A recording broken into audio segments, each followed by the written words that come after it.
El 1 de agosto de 1998, una mujer entró en una comisaría del este de Washington, visiblemente nerviosa y herida, pero estaba lo suficientemente consciente como para declarar el horror que acababa de vivir. La mujer explicó a los agentes que, tras acceder a tener intimidad con un cliente en la parte trasera de su camioneta, el sujeto se había puesto violento y había tratado de ultimarla. Cuando uno de los agentes la revisó, descubrió fragmentos de bala en su pelo. El proyectil solo le había rozado la cara.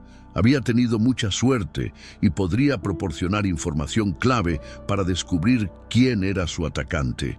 Tras describir meticulosamente al agresor, su modelo de vehículo e interponer la pertinente denuncia, la mujer regresó a su trabajo.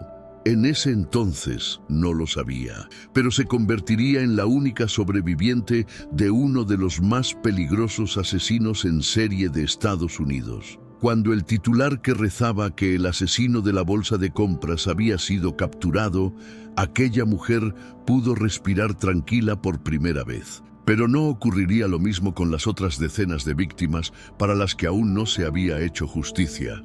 Buenas noches. Bienvenidos al Descubriendo Crímenes Reales. Robert Lee Yates Jr.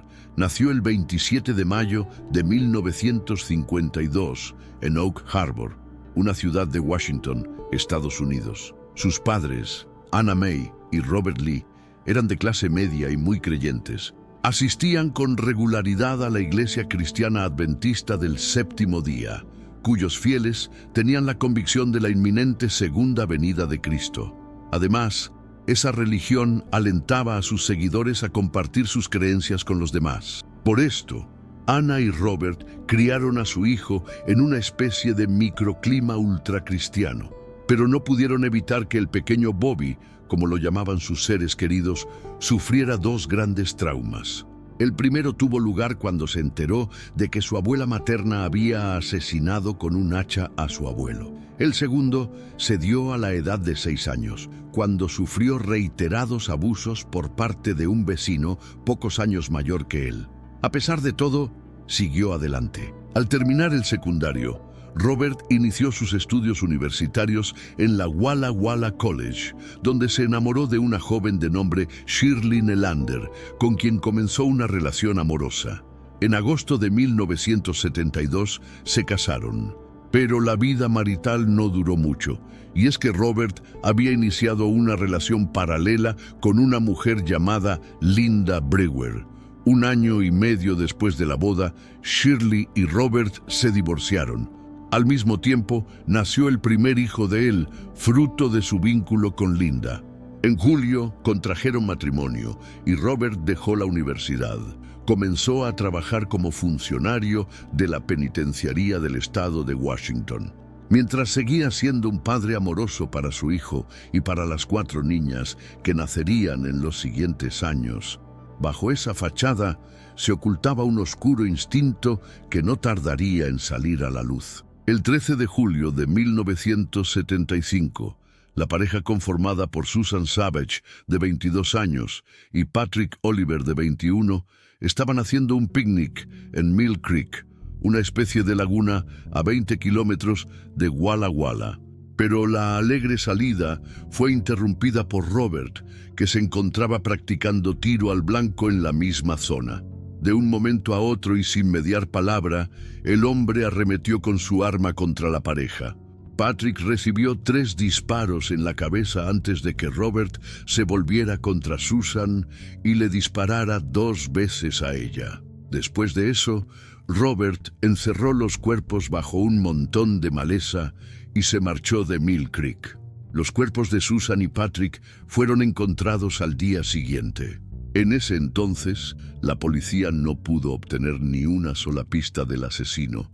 Pasarían más de 20 años antes de que las familias de los jóvenes descubrieran que eran las primeras víctimas de un asesino en serie.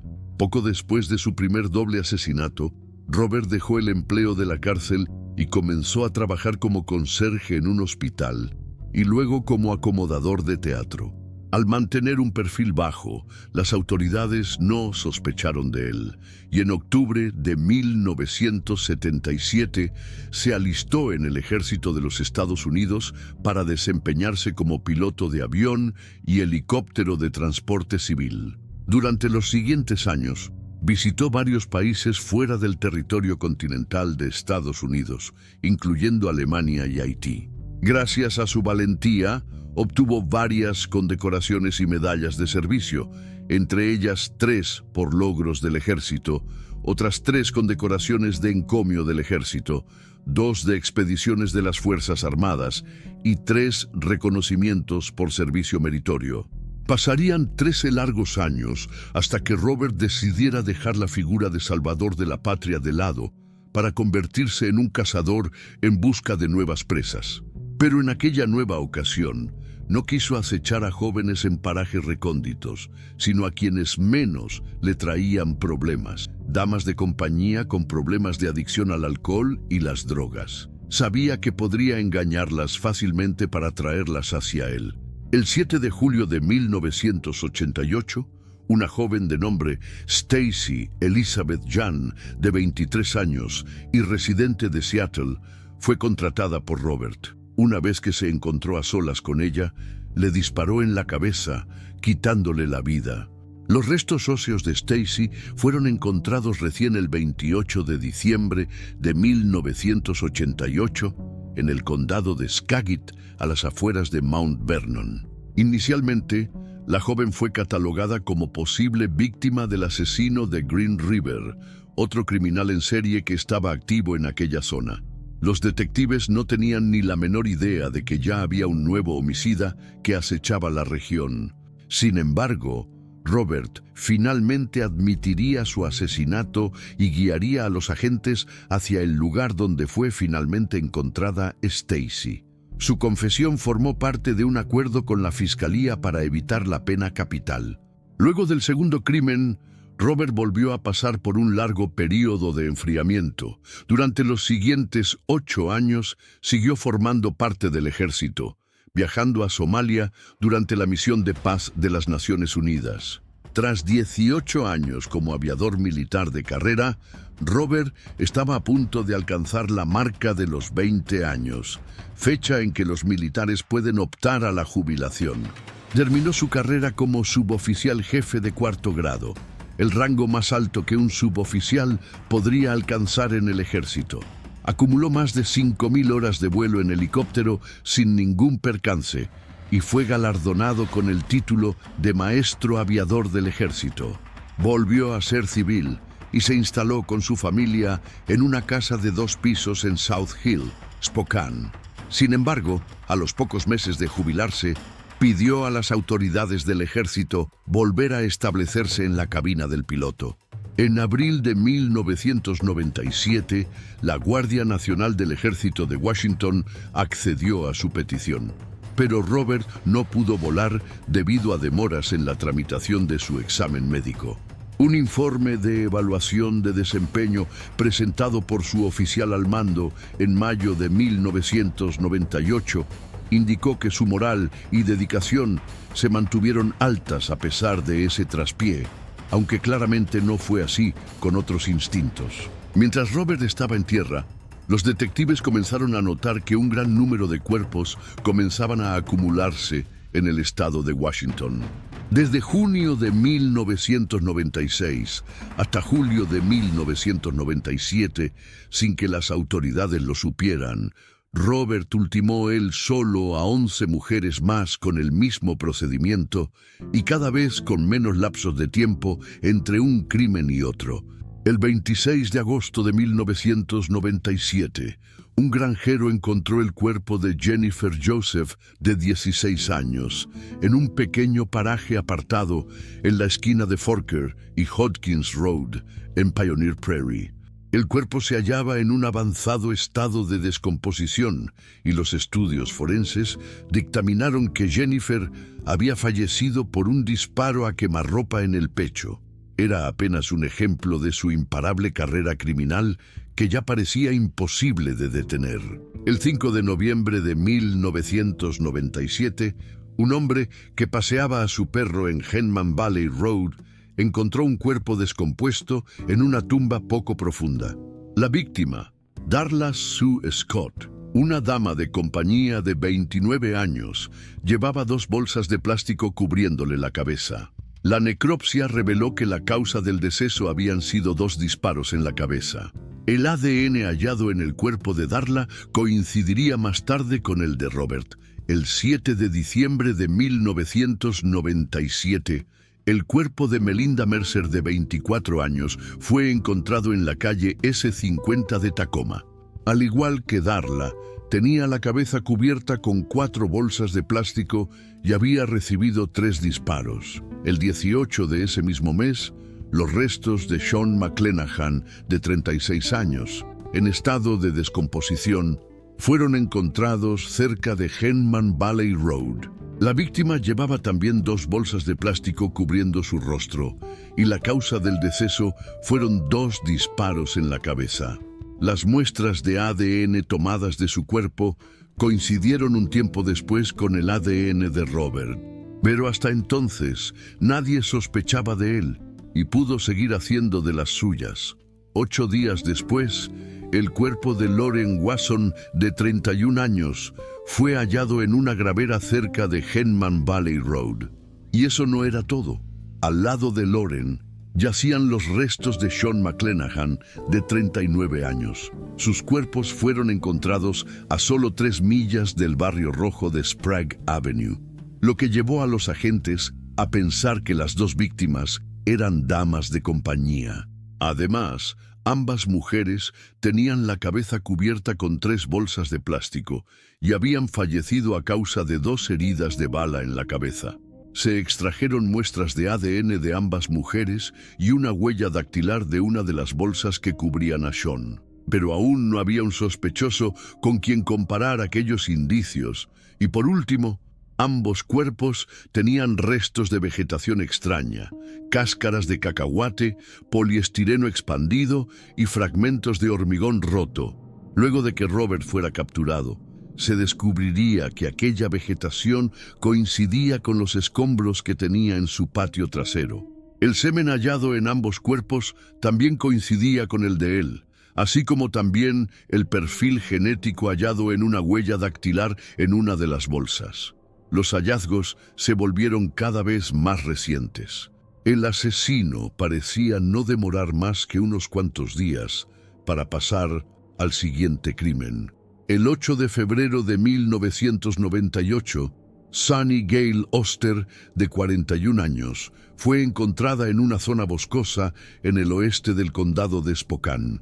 Presentaba todas las características de los asesinatos de mujeres halladas anteriormente.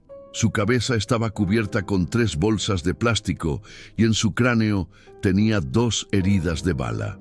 Posteriormente, el ADN de Robert coincidió con el encontrado en su cuerpo. La siguiente víctima del asesino en serie conocida fue Darla Scott.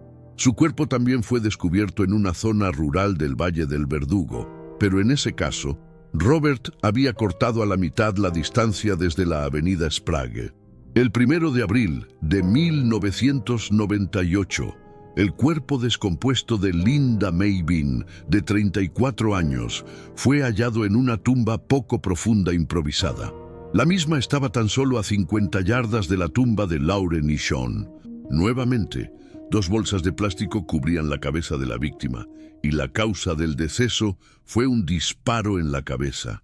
Los restos de plantas no autóctonas que cubrían su cuerpo también arrojaban similitudes con la vegetación del patio trasero del asesino. El 7 de julio de 1998, un transeúnte en una zona frecuentada por damas de compañía en el barrio East Central de Spokane halló el cuerpo de Micheline Derning, de 47 años. Estaba bajo la tapa de una bañera, y la causa del fallecimiento fue una herida de bala en la cabeza. Robert parecía haberle tomado el gusto de atacar y eliminar a sus objetivos, incluso en zonas muy urbanizadas. Estaba siendo descuidado y era cuestión de tiempo hasta que cometiera un error. A diferencia de las demás víctimas, Michelin fue vista con vida una semana antes de que se descubriera su cuerpo y no había sido abusada. Las demás fueron encontradas semanas o incluso meses después de su desaparición. Al elegirlas, Robert sí había sido cuidadoso. Eran mujeres que a nadie parecía importarles, y eso le daba ventaja para huir. Pero el truco no le duró para siempre. Para ese entonces, el modus operandi de Robert era siempre el mismo. Primero se subía a bordo de un Corvette blanco, de un Honda Civic plateado o de su camioneta Ford negra. Una vez que estaba al volante de algún vehículo, se rodeaba por las zonas donde sabía que encontraría damas de compañía. Entonces, les daba dinero por mantener relaciones, además de ofrecerles drogas para consumir con él. La mayoría de las víctimas que elegía eran de tez blanca, a excepción de una mujer asiática, y todas estaban involucradas en aquellos servicios, las drogas o ambas. Una vez que las víctimas terminaban de realizar el acto, Robert las noqueaba con un fuerte golpe en la cara hasta dejarlas inconscientes. Acto seguido, les cubría la cabeza con bolsas de supermercado y les disparaba en la cabeza con su pistola calibre 25.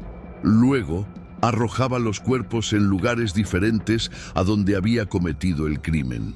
Estos eran sitios remotos y vertederos, descritos en muchos casos como auténticos campos de exterminio, aunque estaban cerca de carreteras transitadas y muy cerca unos de otros. Solo una vez se atrevió a enterrar un cuerpo, el de Melody Marfin, en el patio de su casa, justo afuera de la ventana de su habitación.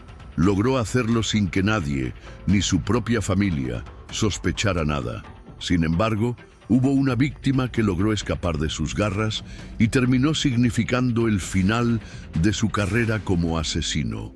El 1 de agosto de 1998, Christine L. Smith, de 32 años, accedió a tener intimidad con Robert por $40 en la parte trasera de su camioneta negra. Al subir, notó que tenía una cama y un colchón en la parte de atrás del vehículo, lo que le llamó fuertemente la atención. El hombre condujo hacia un estacionamiento apartado de Spokane y, según Christine, en ese momento aprovechó para preguntarle si él era el asesino psicópata que había estado asesinando damas de compañía por la zona. Ante eso, Robert respondió que él no era el asesino porque tenía 5 hijos y no haría eso. Sin embargo, tras varios minutos de intimidad, Christine no logró que Robert se estimulara. Entonces, el hombre le disparó en la cabeza, dejándola casi inconsciente. Christine luchó por mantenerse despierta y no perder la conciencia mientras caía hacia atrás. Finalmente, la mujer logró salir con vida y corrió hacia la comisaría más cercana. Allí fue revisada por un agente que encontró fragmentos de proyectil atrapados en su pelo. Fue entonces cuando la víctima supo que su atacante le había disparado en la cabeza, pero había errado el tiro. Era la única sobreviviente de un asesino serial insaciable. La mujer denunció los hechos a la policía y brindó una pista fundamental para el caso. Les dijo a los agentes que el presunto asesino manejaba una camioneta Ford de color negro de los años 70. Con una franja exterior amarilla o naranja y un interior revestido de madera con asientos tipo butaca y una cama elevada. En ese entonces, Robert tenía ya 47 años, vivía en Spokane y trabajaba de reemplazo en Kaiser Mead como rompehuelgas, después de que los trabajadores de la planta abandonaran sus trabajos. Y ya se había confiado en que los detectives jamás irían tras él, por lo que comenzó a abandonar los cuerpos de sus víctimas en lugares donde podían encontrarlas fácilmente. Su cadena de horrores terminó siendo su perdición. En algún momento entre agosto y octubre de 1998, Robert asesinó a Connie LaFontaine Ellis, de 24 años, de un tiro en la cabeza. El cuerpo de la joven fue descubierto el 13 de octubre de ese mismo año en una zanja cerca de la cuadra 1700 de la calle 108 Sur, en Tacoma. Tenía, al igual que todas las otras víctimas, 3 bolsas de plástico cubriendo su rostro. Nadie lo sabía en ese entonces, pero Connie sería la última víctima del asesino de la bolsa de compras. En noviembre, la policía detuvo a Robert cuando recogía a una dama de compañía en otro de sus vehículos, un Honda Civic plateado. No parecía ser el hombre que buscaban, que, según se decía, conducía un Ford de color negro. Cuando se le interrogó acerca de Christine, declaró que era la esposa de su jefe, como si aquello justificara la agresión. Al no tener suficientes pruebas en su contra, fue puesto en libertad horas más tarde, pero sus datos quedaron registrados en la base policial.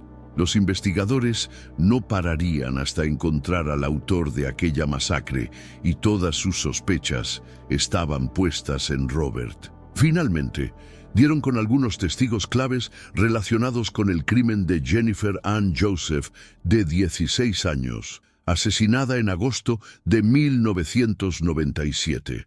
Varias declaraciones relataron que la joven subió a un vehículo Corvette de color blanco.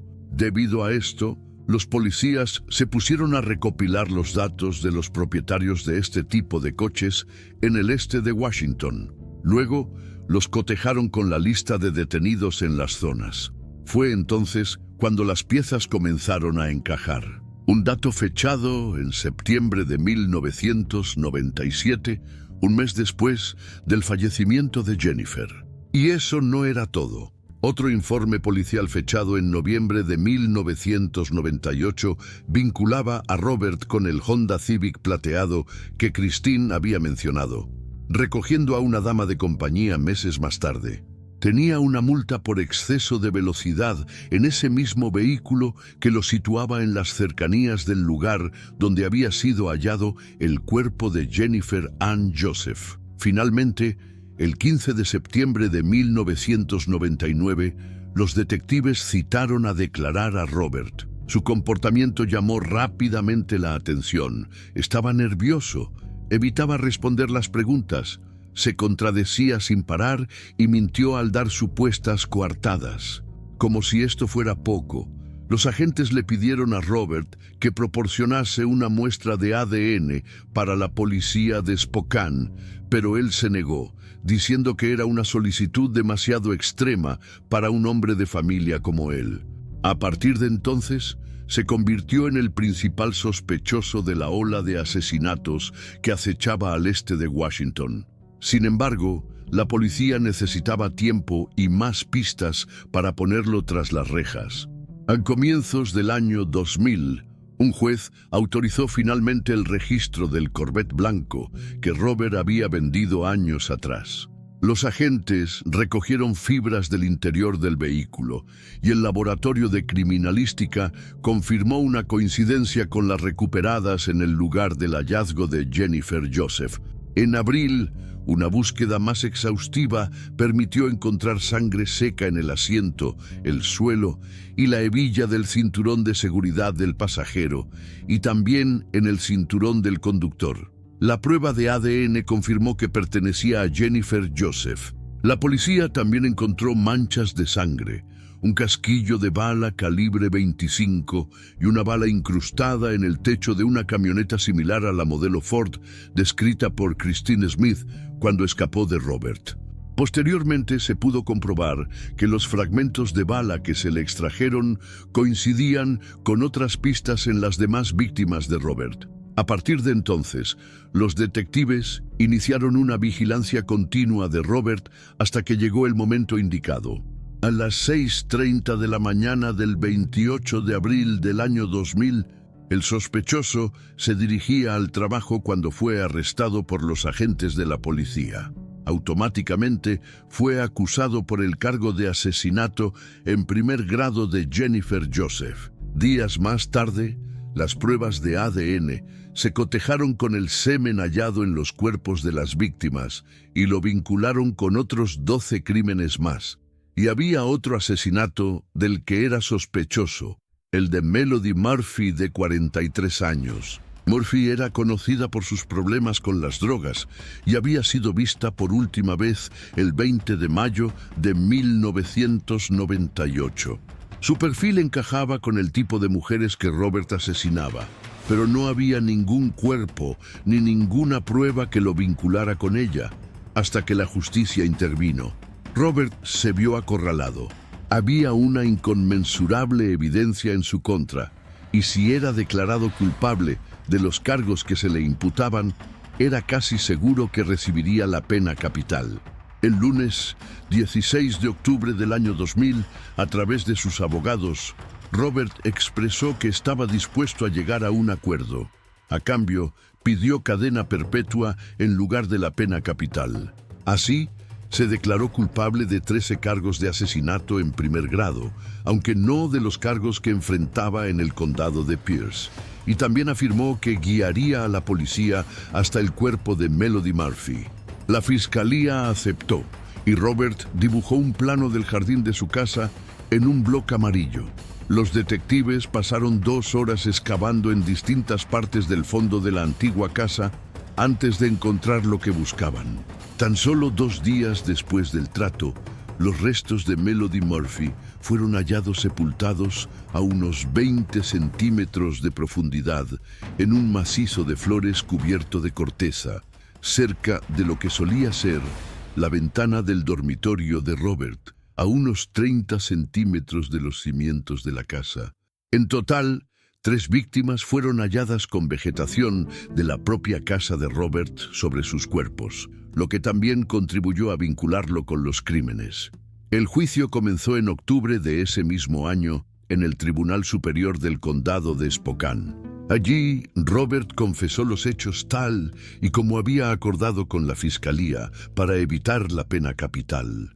Entre 1996 y 1998, Robert había asesinado al menos a 13 mujeres, todas ellas damas de compañía que trabajaban en el barrio marginal de Spokane, en la avenida E. Sprague. También confesó 2 asesinatos cometidos en Walla Walla en 1975 y otro en 1988 en el condado de Skagit. Posteriormente, el fiscal detalló uno por uno los asesinatos que el acusado confesó haber cometido como parte de su acuerdo de culpabilidad. Sin embargo, el fiscal del condado de Pierce no mencionó el crimen de Sean McClenahan, cuyo cuerpo fue encontrado el 26 de diciembre de 1997 junto al de Wasson. Era uno de los que presentaba la evidencia más sólida contra el asesino, dado que no prescribía. El fiscal podría volver a presentar la acusación respecto a McClenahan si Robert incumplía su declaración de culpabilidad en Spokane.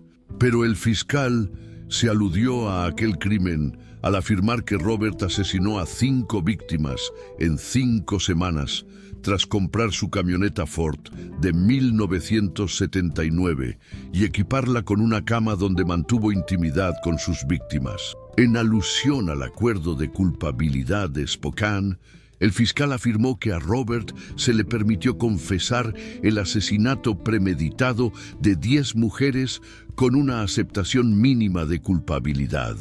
Nunca fue obligado a tener una conversación libre con los detectives, respondiendo a sus preguntas sobre los crímenes, algo habitual en la mayoría de los acuerdos de culpabilidad. Christine, por su parte, también brindó su propio testimonio. Relató que no fue hasta después de que Robert fuera arrestado, al leer las noticias en los medios, que se dio cuenta de que efectivamente había conocido a un asesino serial, como ella sospechaba desde su primera declaración. El fiscal detalló que cuando los detectives registraron la casa de Robert, encontraron la chaqueta de Mickey Mouse de Christine. Además, la fiscalía relató que los investigadores creían que Robert robaba a sus víctimas antes de ultimarlas. Era llamativo el hecho de que todas las víctimas ejercían aquellos servicios y tenían dinero, pero no se había hallado ni un solo dólar con ninguno de los cuerpos. La fiscalía incluso tuvo la intención de presentar el testimonio de una mujer de Spokane que vio a Jennifer Joseph con cientos de dólares la noche en que desapareció y fue asesinada por Robert, aunque no hay registros de si esto efectivamente sucedió. Pero aún quedaban testimonios más dolorosos. Durante la sentencia, la hija de Melody Murphy se dirigió directamente al asesino de su madre. Expresó que Melody tomó malas decisiones respecto a su consumo de drogas, pero que eso nunca la convirtió en una mala persona, mientras que Robert sí era una persona horrible, y aún así había llegado a un acuerdo con la fiscalía. También le preguntó al asesino por qué le había quitado la vida a su madre, y le dijo que no creía que mereciera ver la luz del día. Robert no respondió a esa pregunta, pero antes de que se dictara sentencia, afirmó sentir remordimiento por los crímenes que había cometido. Entre silbidos y burlas en la sala del tribunal, dijo lo siguiente: les he quitado el amor, la compasión y la ternura a sus seres queridos y he dejado allí dolor y amargura. En mi lucha por superar la culpa y la vergüenza, he recurrido a Dios. Espero que Dios reemplace su dolor con paz. Finalmente, el juez lo sentenció a 408 años de prisión. Pero el caso no terminó ahí. En 2001, Robert Yates fue acusado en el condado de Pierce del asesinato de otras 2 mujeres. La fiscalía solicitó la pena capital por los homicidios de Melinda Mercer en 1997 y Connie Ellis en 1998, presuntamente relacionadas con los asesinatos del condado de Spokane, y se hizo justicia. El 3 de octubre de 2002, Robert Yates recibió una segunda condena por los asesinatos de Melinda Mercer y Connie Ellis, y fue sentenciado a la pena capital mediante inyección letal. Robert no reaccionó cuando se leyó la decisión, pero su padre y su hermana se abrazaron y lloraron. La esposa y los hijos del asesino no estaban en el tribunal. Jamás lo perdonaron. El 5 de septiembre de 2008, un juez firmó la sentencia de Robert Yates, fijando el 19 de septiembre de 2008 como su fecha de ejecución. El 11 de septiembre de ese año, el presidente de la Corte Suprema de Washington, Jerry L. Alexander, emitió una suspensión de la ejecución para que la defensa tuviera tiempo de presentar apelaciones adicionales. Pero los años pasaron y nada sucedió. En 2018, la Corte Suprema del Estado de Washington abolió la pena capital, por lo que la condena de Robert Yates fue cambiada por cadena perpetua sin posibilidad de libertad condicional. Desde entonces, el asesino de la bolsa de compras, como lo apodó la prensa debido al siniestro método que utilizaba como marca distintiva, permanece encerrado en la penitenciaría estatal de Washington. Allí debe lidiar con las consecuencias de sus actos, sabiendo que jamás volverá a arrebatarle la vida a otra mujer inocente. Una vez más, querida audiencia, agradezco profundamente su compañía y su tiempo en esta nueva entrega. Si aún no se han suscrito al canal, los invito a que lo hagan ahora. Así, no se perderán ningún caso nuevo y formarán parte de esta comunidad de descubrimiento. Me despido con un fuerte abrazo. Esto ha sido Descubriendo Crímenes Reales. Hasta la próxima historia. Buenas noches.